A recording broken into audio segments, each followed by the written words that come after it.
The only constant in life is change, and never has that been more true than it is today. Professor Black Truth. There are a lot of things that are going to be happening in the coming months and years. Much of it we will have no control over, but we are going to control what we can. Let me give you a glimpse of what the future holds. As the voice of the black media grows larger and louder, and more black people start listening to it and acting upon what we say, don't at all be surprised when you see some of the bootlicks who had previously, we thought, been put out to pasture, all of a sudden get pulled out of mothballs like some old dusty family heirloom. Oh, don't be surprised at all when Roly Poly, or even Mark Lamont Schill, winds up getting some sort of TV gig.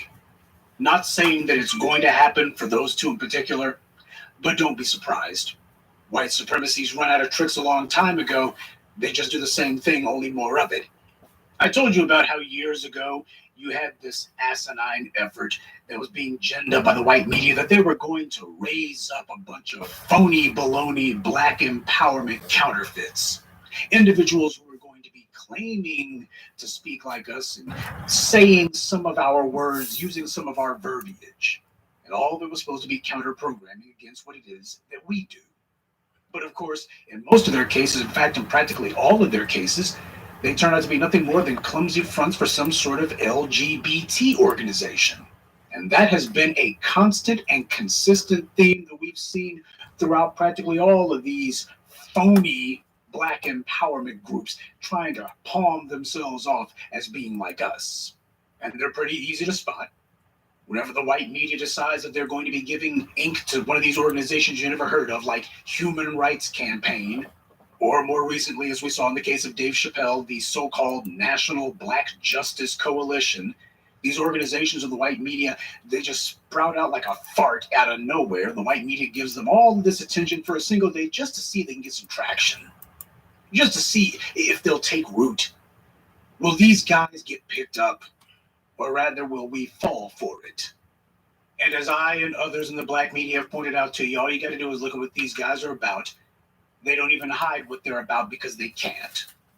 And as was most prominently pointed out by Tariq, when you look at the National Black Justice Coalition in particular, just as a case study, you look at who the money is behind these guys, who their backers are, and you see names like Planned Parenthood and Procter and Gamble, among many others, just a who's who of eugenicists and their fellow travelers.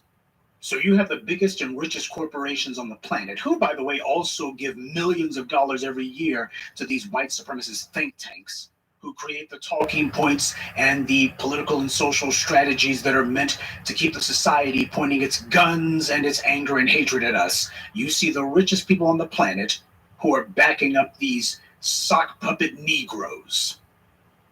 This is what we are up against as 2021 comes to a close. Our message is no longer on the periphery. Oh, the white media tried to ignore it all they could, but that failed. People like Kamala Harris thought that they were going to bowl us over and that she was going to take us by surprise. But I started sounding the alarm against her back in September 2017 with the deadly deception of Kamala Harris pointing out to black folks, this woman is supposed to be the next Barack Obama in every putrid way that that is meant. When Kamala Harris called herself throwing her hat in the ring, she immediately found that all of her past sins had found her out.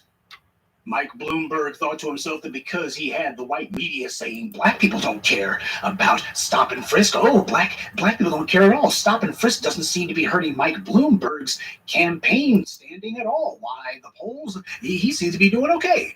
And then what happened was he went down to Brown Chapel AME Church in Selma. Half the congregation turned their backs on Bloomberg in front of the pastor and in front of the world, delegitimizing that little pork chop preacher that Bloomberg had sitting here calling himself propping this clown up. And the very next day, the white media saying, ooh, looks like stop and frisk must have hurt Bloomberg. A couple of days later, Bloomberg dropped out of the presidential race. Just like that. And you notice that it wasn't the jackass Jason Johnsons. It wasn't the Joy Reids. It wasn't the Tiffany Cross-Eyed or any of these other black media clowns, these little bootlicks on cable who said anything about it. Why was it that they did not predict that? Not even one of them said it. Not a Donna Brazil, not a Roly Poly. None of them predicted that. Now the black media told you about it. Oh, they were all caught by surprise, or at the very least, they were sitting there looking stupid. They're supposed to be the main ones saying, Bloomberg, he might want to be careful because he might have big friends in New York and, up in the Northeast, where he has a whole lot of well-wishers and fellow travelers who, of course, have at least one major thing in common.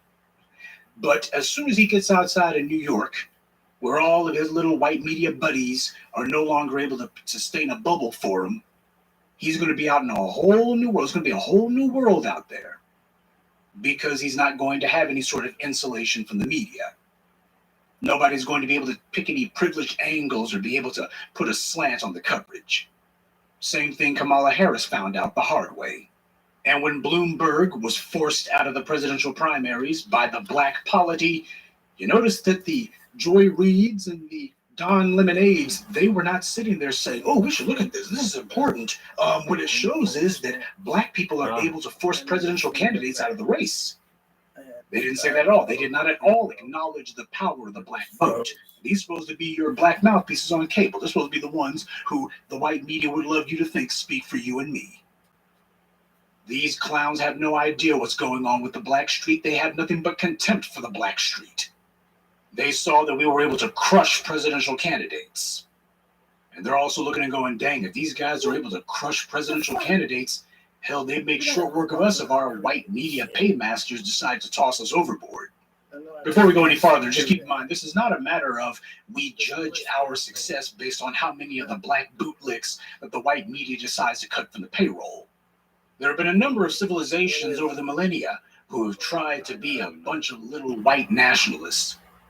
And before they all collapse or implode or get toppled, they all have one major theme in common, which is they try to project strength as much as they can. That's those Neanderthal genes coming to the fore. You're beating your chest and such, trying to put on as tough a front as you possibly can. And they do that right up until the moment that they either get knocked out or drop out. So the idea of trying to project false strength, convince you that they've got strong legs when the truth of the matter is they're about ready to keel over. It doesn't matter if it was the Romans or the Soviet Union or Enron. All of these little organizations that these white supremacists are in charge of, they always do the same thing. They're always talking about how everything's fine, that they're going to be going to the moon, why they're going to be on top of the world for the next million years, and then the very next moment they keel over dead. They know that all of their boasting and bragging about how powerful they are is largely hot air. They know that it's mostly lies. But what they don't know is whether or not you're buying it. And that's where the black media comes in. Not just a matter of empty cheerleading and saying, oh, these guys, they're not as powerful as you think. It's just a matter of you need insight. You need people who can bring that to you. And that's the purpose that the black media serves. You damn sure ain't going to be getting it from those meat puppets who the white media puts on cable or in print. Their job, their actual constituency is not the black street. Their constituency happens to be their white paymasters. We are diametrically opposed. But white supremacy happens to have huge financial reserves and a big head start. And that being the case, they're going to be using their massive resources in order to try to prop up as many of these clowns as they possibly can. That's their standard MO. Try to flood the zone with as many of these fools as possible. Kick up as much white noise as they possibly can.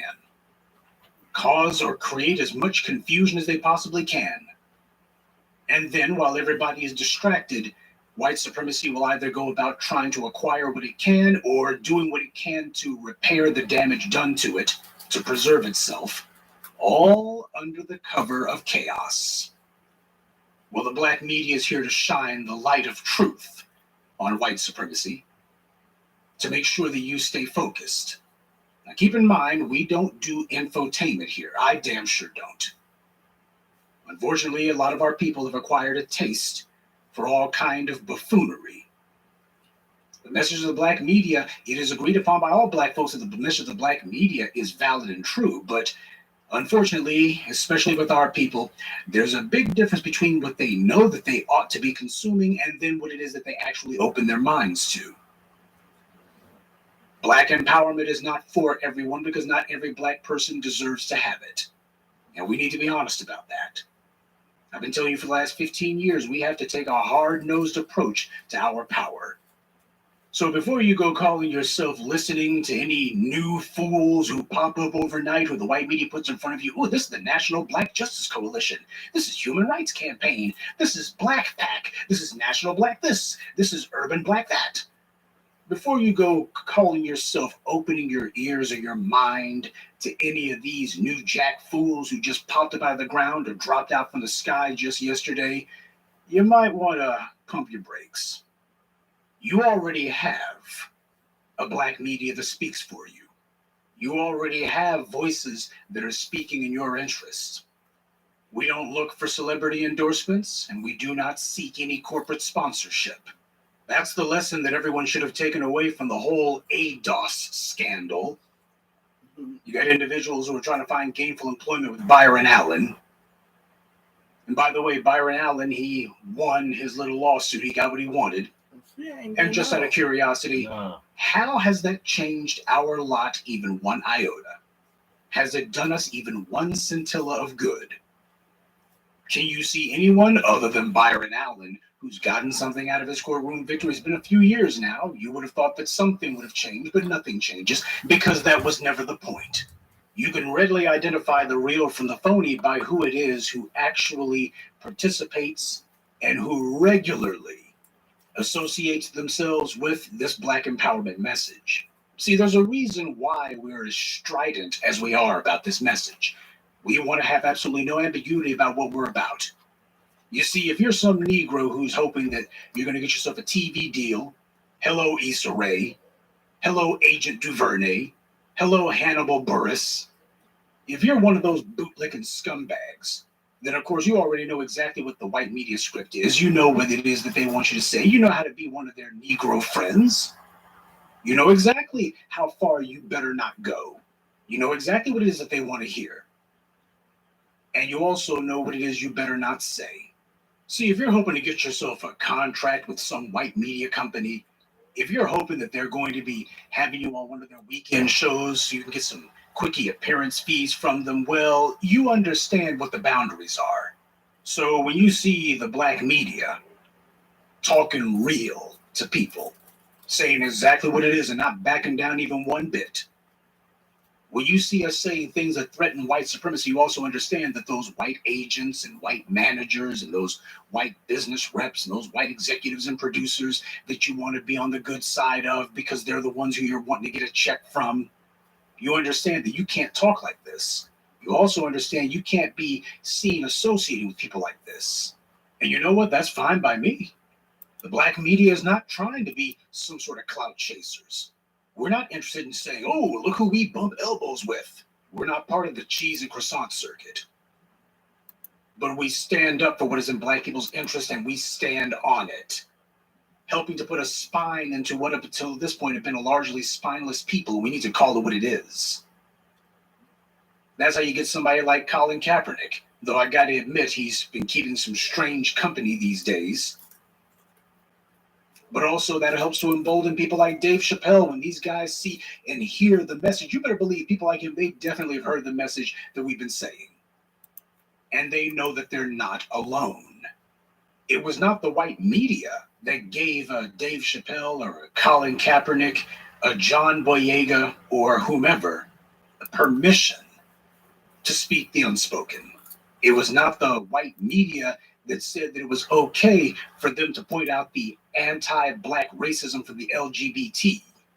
So there's a lot of people who have been hearing the message coming from the black media. And what's happening is it's emboldening and encouraging them. Even if these are people who we don't necessarily roll with. The point is the message is getting out there and it's giving people heart, giving people an infusion of some guts.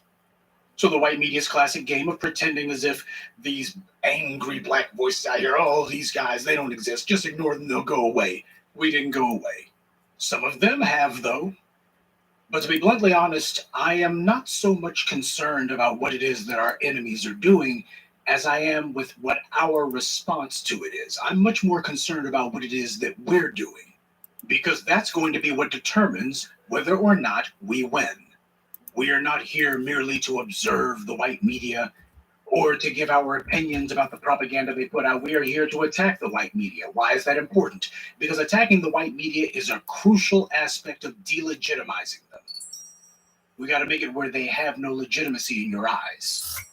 In 2020, the thugs in blue found out the hard way what happens when you get delegitimized. They went from thinking that the white media was going to be able to cover for them, and well, it didn't matter what anybody said. Next thing you know, the bastards were on their knees. The white media spends a lot of time trying to prop up its little hand puppet Negroes like a Jay-Z or a Sean Combs. I'm sorry, I mean Diddy. And these guys, they're running around saying, you need to vote or die. The black media said, do not vote unless there's something tangible on the table that has been promised to you. Because if you're just going to vote or die without having something that's been promised to you, something tangible that's been promised to you, all that's going to happen is you're going to vote, then you're going to die. Voting is an empty exercise unless you're getting something out of it. It's a business transaction. It was almost 15 years ago when I made my classic video, We're All Detroiters Now. One of the things that I pointed out was we got to start using the right vocabulary. See, these hand-picked shuck and jive Negroes who the white media props up, they tell you jobs, it's about jobs. I was the one who led the charge to say, no, it's got to be about businesses, something that you own. It is crucial, vital that we use the right words. Otherwise, what happens is some clown comes up to you and tells you that, oh, I've got a plan for you people. And the plan is going to be for people of color, inner city, minorities. And you'll be so silly as to think that they're actually talking about you. We were the ones who made it cool to put Kamala Harris on the hot seat. And to make it very clear, there is a litmus test in place if you want the black vote. If you want black support, if you're going to call yourself talking to black folks, there's a litmus test that has to be passed. 1, tangibles, specifically for us. We ain't talking about people of color. We ain't talking about minorities. And to be bluntly honest, we're not even talking about all black people. We're talking about black people specifically whose bloodline goes back to the killing fields of the American South. Call it descendants of American slaves or foundational black Americans or whatever title it is you want to use, but those two are the ones that are most commonly used, and you really can't go wrong if you stick with either one of those. But nonetheless, we make it very specific. We're being specific here, not general. We're making it very clear. You're not going to be sitting here playing that old shell game with us. You're not going to be able to put on the old media theater where you have one of your hand-picked bootlicks like Big Bird, that clown from so-called Cobra, one of those professional do-nothing organizations where they sit around all day waiting for the next luncheon that they get invited to, who will pretend as if they're asking these idiots questions when in fact they're just going through the motions because it's all for show, it's nothing more than theater. We made the heat so hot that you even had the freaking griot of all people. They were forced to have to try to talk like us and ask Kamala Harris, what are you going to do for black people? And she said nothing. You think I'm going to do something that only benefits black people? Okay, there you go. Yeah, they understand that when it comes to legitimacy, you're not going to be able to do the old game where you sit there and you ask Hillary Clinton questions about hot sauce. Or you bring Pete Buttigieg in, it's going to be questions about fried chicken. What chicken do you like? That old coonery and buffoonery that idiots like Charlemagne the fraud, Charlemagne the clown, Charlemagne the whoever, idiots like that, the breakfast schlubs, that old game where we're going to bring him in, it's going to shuck and jive, don't worry, ain't going to be no tough questions, we ain't going to embarrass you, to hell with that. A big part of what the black media is supposed to be doing is to be setting a whole new tone for what it is that counts as black discourse. And that tone is not going to be assertive, it's going to be aggressive. I do not want some political prostitute to come in front of me and they're going to be trying to figure out how the hell to get over on me. I'm asking you direct questions. And you're not going to talk around it. You come in front of me, what's going to be happening is going to be about what are you going to do for me? Specifically. We are going to be setting a tone. And the tone is not going to be, whenever it comes time to talk about black people's concerns, well, it's going to be playtime. Whenever we're talking about black folks, it's playtime. It's always playtime whenever we're talking about black people. Oh, we can always go ahead and have roly-poly dancing a jig with Miss Haley.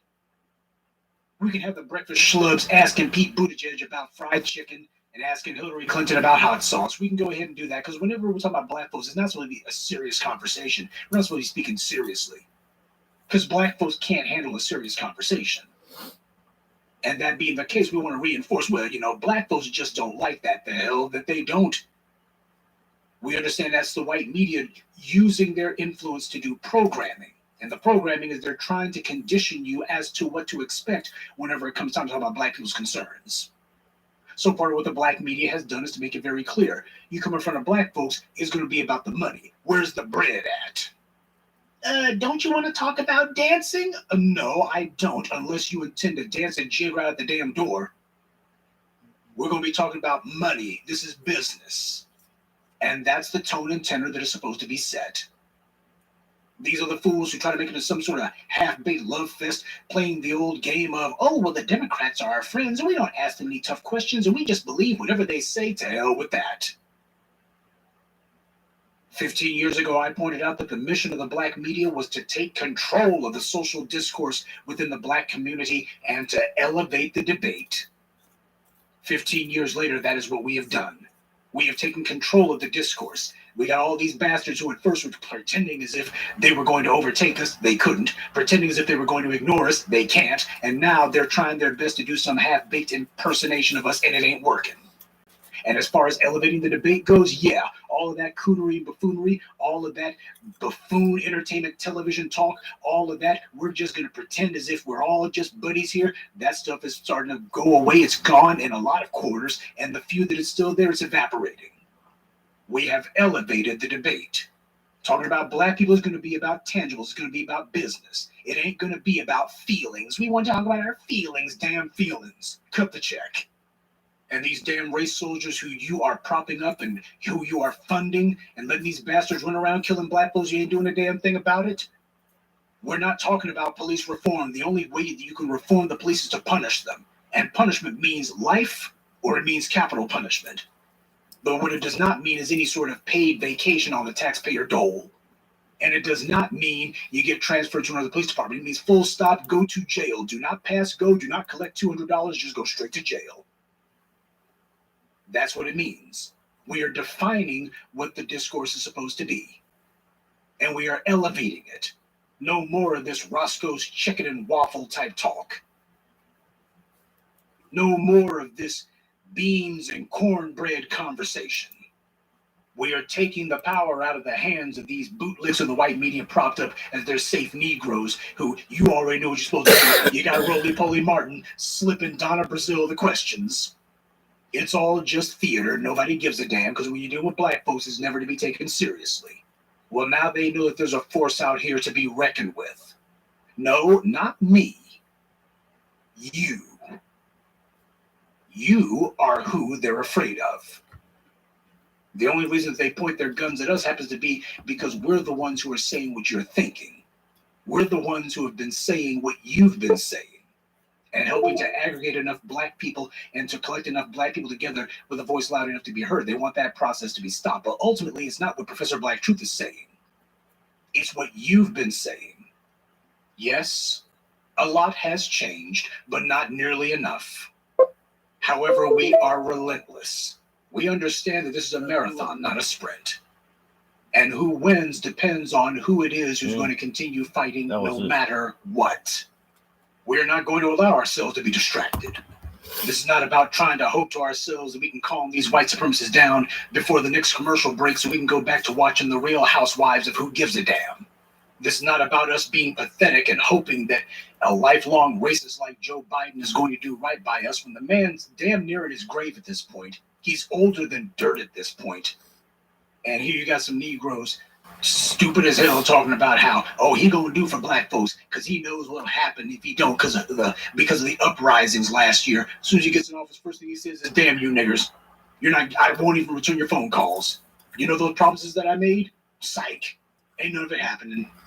Now this came as a surprise to a lot of the Biden bootlicks out there. It didn't come as a surprise at all to the black media. We told you what was going to occur.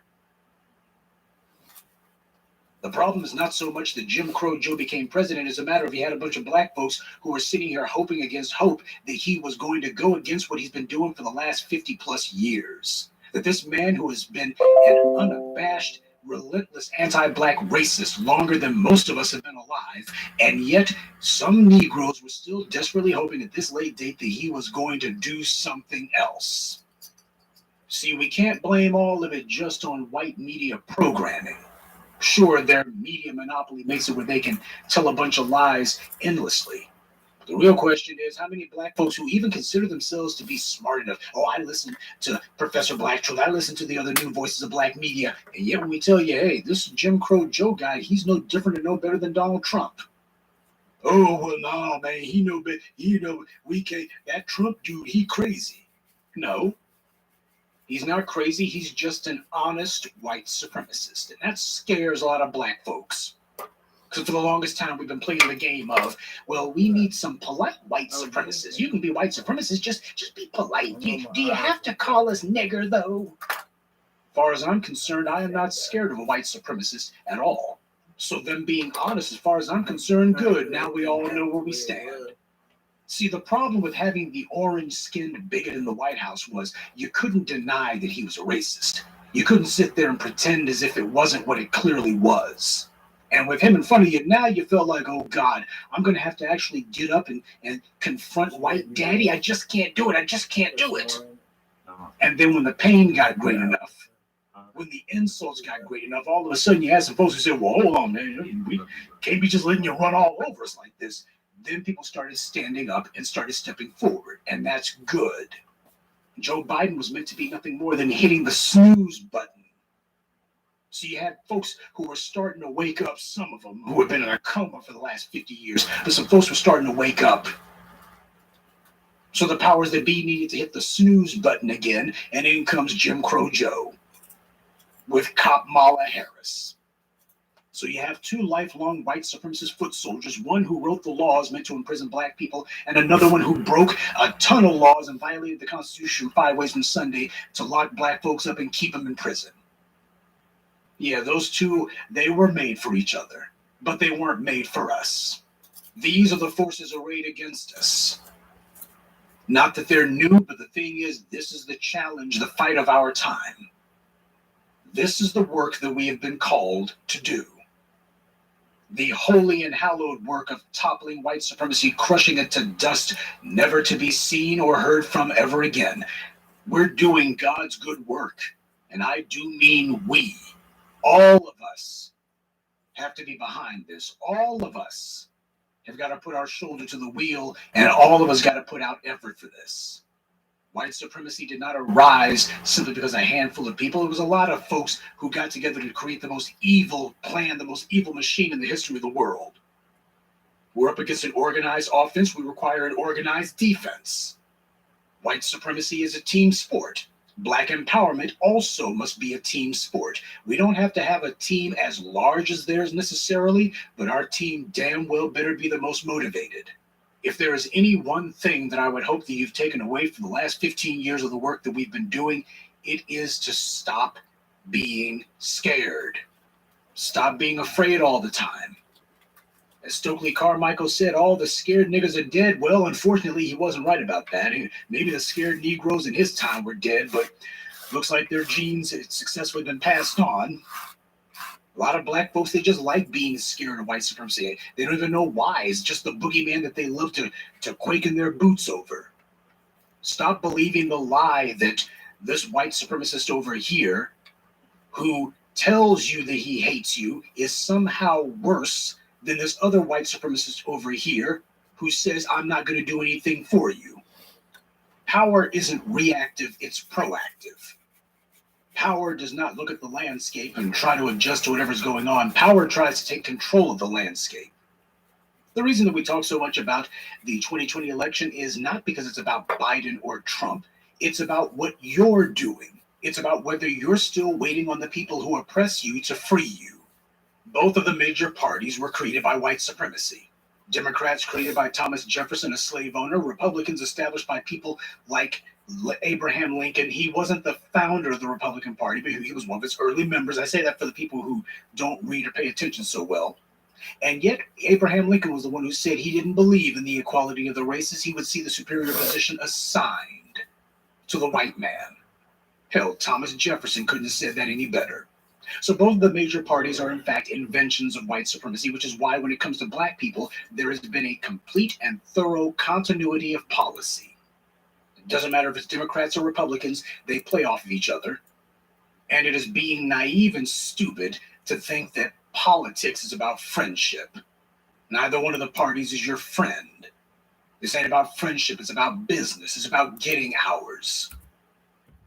Voting is not merely a civic activity, it's a societal one as well. It means that you're going to choose white supremacist candidate A or white supremacist candidate B. And those are the only choices you have because you have not done the work of making sure you have a choice. A real choice is one that you put on the ballot. White supremacy's entire MO is to perpetuate itself. So they're not about to put somebody on the ballot who's going to tear white supremacy down. Oh, they'll put somebody on there who pretends to talk a little bit like you, and then as soon as they see that you've fallen for their cock and bull story, okay, now it's back to the plantation. And both of the parties do this. Voting is a vote of confidence. It's you saying that I believe in whatever is going on here, and that I'm going to abide by whatever is going on, even when it's running me into the ground. You'll sit on your hands and just abide by whatever anti-black laws the Democrats allow to be on the books. And then you'll let the Republicans use the apparatuses of the state to attack you, and you'll just take it until the next election, or the cycle plays itself out over and over again, or vice versa. The Republicans will pass the laws, and the Democrats will use the apparatus of the state to attack you. Most of these instances of black people being killed be happening in Democratic areas. But you don't see Nancy Pelosi saying anything about it. I guess that's because Nancy Pelosi and her pals have almost completely ethnically cleansed her town of San Francisco of black people. San Francisco, anybody else you can think of from around there, like Kamala Harris? And don't expect to see any of the black bootlicks putting them on the hot seat or making an issue out of it. They know what their job is. They are to be cheerleaders for the left arm, political arm of white supremacy, so that black folks will actually be lulled into the delusion that maybe, just maybe, they got some good white friends over here when they really don't. We're just telling the ugly realities of the world and how you can change them. That's the part that goes unsaid. The black media's mission is not merely about telling our people where we stand, but also about how the hell we're going to get out of this situation. Yes, the FBA/DAS of the United States, we have changed the world. But we didn't do it merely as some act of selfless philanthropy. The entire goal, the entire purpose behind what we were doing was to change our position in the world. That's what we were doing all that work for. And one of the biggest reasons why the work has yet to be fulfilled is because we have been living in fear. We've been living in fear of offending any of our would-be friends, or we want friends so badly, so desperately, we live in fear of offending them. And they're the ones who are running off with the goods and telling us that, well, there's nothing for you. No matter what it is that we fight for, well, it's always going to be something that benefits everyone else, and well, there's nothing for you. And we don't even say boo about it because we're afraid of offending anyone. The murders of black people are taking place at the local and county level. And that is where we can have the most impact politically, because it's also where our numbers are the most concentrated. But there are too many black people who are afraid that they're going to have to take time away from video gaming or take time away from watching whatever TV show that they like or what have you. They're afraid they're going to have to take time away from that. So as far as they're concerned, they're waiting for someone else to do the heavy lifting. Fear. Getting black people to lose their fear that white supremacist candidate A is going to be worse than white supremacist candidate B. There's no place for fear in empowerment. That doesn't mean that there are no dangers and that there are no threats, but what it means is we do not allow ourselves to make decisions based on fear. We don't make decisions based on emotion at all. We make our decisions based on a cold, clinical analysis of the facts, of the reality. And we don't do it with one eye on the facts and the other eye on whatever group over here that we're hoping to curry the favor of or stay in the good graces of. You don't have any friends. The people who give you a pat on the head, you're not currying their favor. You're not on their good side. They're treating you like a dog. And it's up to you to let them know that you're not a dog, though you do bite. You were the reason that all of this is happening. Without you, there would be no new voices of black media. There'd just be a handful of black folks who are trying to tell the truth, and they would just be irrelevant. I would be irrelevant without you. And all the other new voices of black media that you've heard, whether it be TVA, Tariq, or whomever, all of us wouldn't matter if it wasn't for you. You're the reason that all this is happening. You are the ones whose minds the white supremacists want to capture and to keep contained. And as long as you decide that you're going to continue listening to us, then what's going to happen is you're going to keep shaking things up, because we're not going to allow you to sit on your laurels. That we will not allow you to do. Our job is not merely to agitate you, it is to provoke you. See, Kamala Harris and Barack Obama, they want cheerleaders. But over here in the B1, we want fellow soldiers. So the steady drumbeat of the white media and the white powers that be behind them trying to prop up their little bootlicks, the new ones, the old ones, the counterfeit organizations trying to pretend like they speak for you and me, there's going to be more of it. There's going to be a lot more of it. They're going to be throwing the kitchen sink at us. They are terrified to engage with us, and that being the case, they're going to be trying to use all these little proxies and distractions and flooding the zone.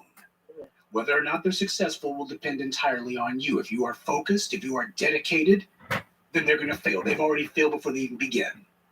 But understand, lukewarm effort's not going to be enough. Black empowerment is not something that happens every blue moon or every lazy Sunday or whenever the mood hits. White supremacy is constant, hence we must also be constantly working against it. And that brings me to the special announcement that I've been hinting at for the last few days. I've got good news and I've got bad news. So I'll go ahead and give you the bad news first. The bad news is that this is going to be my final evening address. For Thursday, I should say. I'll still be doing my Sunday evening address. That will not change. But the reason that I've decided that I'm not going to be doing a regular Thursday address anymore is the good news. The good news is that I've decided to institute a format change, if you will. One of the comments that I receive most often is that people wish that I would post more frequently. Well, I'm going to. Starting Monday, November 1st, I'm going to begin posting in the mornings, and I'm going to call it the Moment of Truth. Now, why that name in particular? These daily morning postings that I'm going to be doing are going to be somewhat shorter than what you've been used to for the last 15 or so years. Now, practically since I began posting on YouTube all those years ago, my length of videos have typically been between 45 minutes and an hour. Don't expect for the Moment of Truth to be that long. Now, some of them could be. I'm not saying that it's going to be 30 seconds. It's a moment of truth, not a second of truth. But for this new weekday morning postings that I intend to start doing, I want to make sure that these videos are basically something that you'll be able to listen to on the drive to work, at your office, something you can listen to and get your day off to an honest start, a truthful start. When it comes to the moment of truth, as our warrior scholar brother Khalid Muhammad said, I won't be long, but I will be strong. So I'm pretty confident that you're going to like being able to start your mornings with the professor. But what I'm hoping to achieve with this change is to try to do my part to help keep up a steady drumbeat of truth for our people. I want to make sure that the frequency is increased because I think that's exactly what we need at this time. We've come a hell of a long way, but we've still got a hell of a long way to go, and we're going to get there together. A lot's going on right now. Ground is constantly shifting under our feet. That's to be expected. Change is inevitable. Victory, however, is not.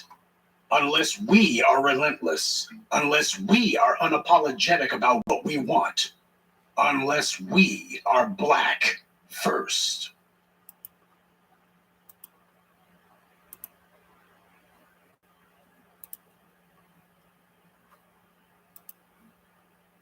done some really dreadful things to women.